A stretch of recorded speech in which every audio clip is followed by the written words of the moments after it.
This is Calcat, the Calicaster, and this is a quick review of Mandalorian Season 3, Episode 6, Guns for Hire, I think is what it's called. Yeah.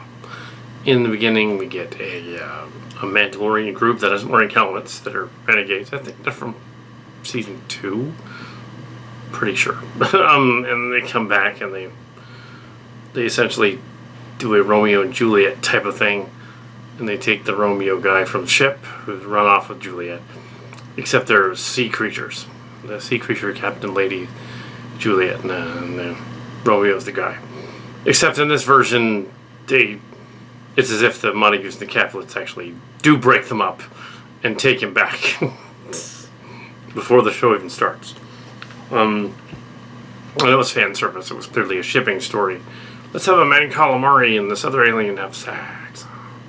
A relationship. And then Mando and the Mando lady, who isn't wearing her helmet anymore, go to a democracy planet with domed cities and things, and in a monorail thing, hyper rail, tube rail thing that looks kind of cool. At points it does look like a model. At other points it doesn't. It's hard to tell what they're going for. We have them meeting up with the Duke and Duchess of the planet, who are spoofing some kind of royal thing. Probably spoofing Harry and Meghan Markle would be my guess. For obvious reasons if you see the story. Although the girl doesn't really look like Meghan Markle. But yeah. Anyways, so it's probably taking off the right-wingers. Oh my god, interracial love. And so, they're having a droid problem. So they used to be battle droids. The Duke used to be an Imperial guy. He's been reformed by the planet Coruscant's reforming program, allegedly. And there's something wrong with the robots. So they go to the robot security officer, who is late 80s Christopher Lloyd. That's Christopher Lloyd, and he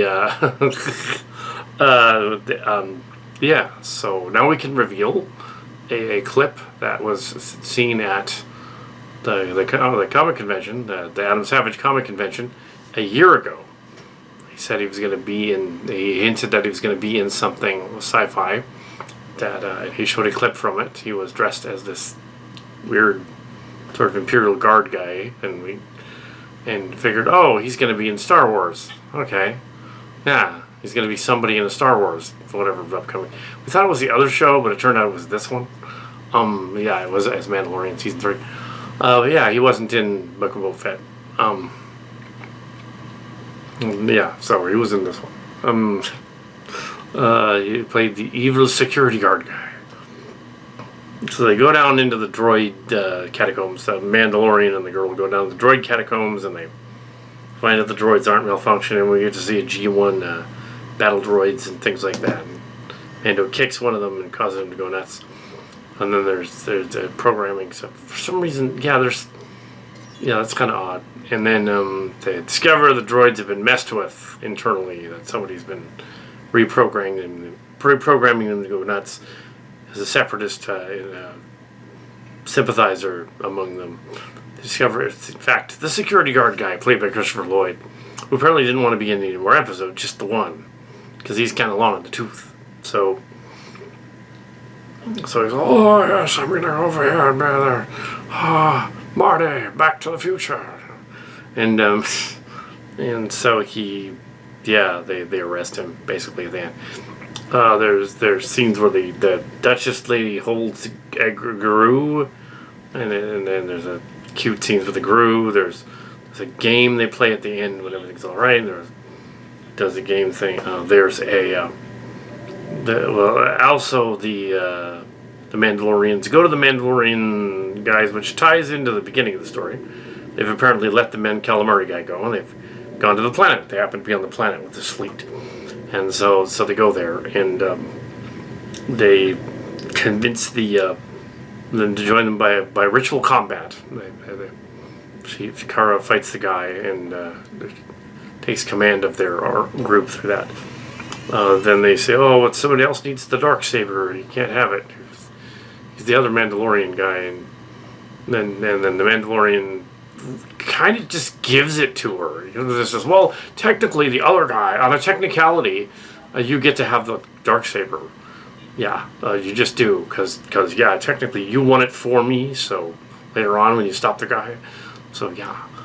So she just takes it. And there's like this long, ooh, Star Wars pause there. And that part doesn't work at all. And it's silly. Because a Darksaber really... Were you 8 when you wrote the scene? Come on. It's not called a lightsaber because it's light, like it's bright and shiny. It's called a lightsaber because it's got made out of laser light and photons and shit.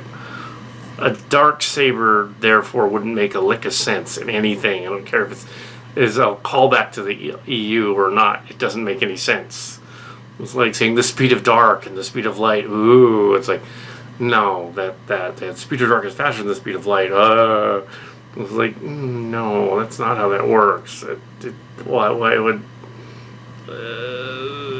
would make more sense if they said, oh, it's if they made it just really dark blue or like ruby colored or something and said like it was the like the blue saber or something. And so just calling it the Darksaber makes it sound silly as all get.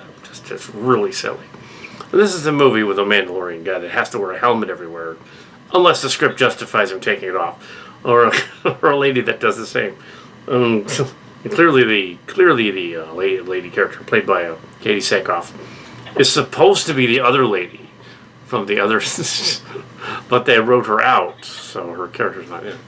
There's supposed to be 2 of them there, and one of them's taking over and doing all the fighting. So yeah, that's kind of funny. But yeah, Darksaber. So her character, I keep saying Kara, that's not her name. It's the name from PSG. Gets the Darksaber. Ooh. Yeah, I think Abrams was a little better at the member berries than that.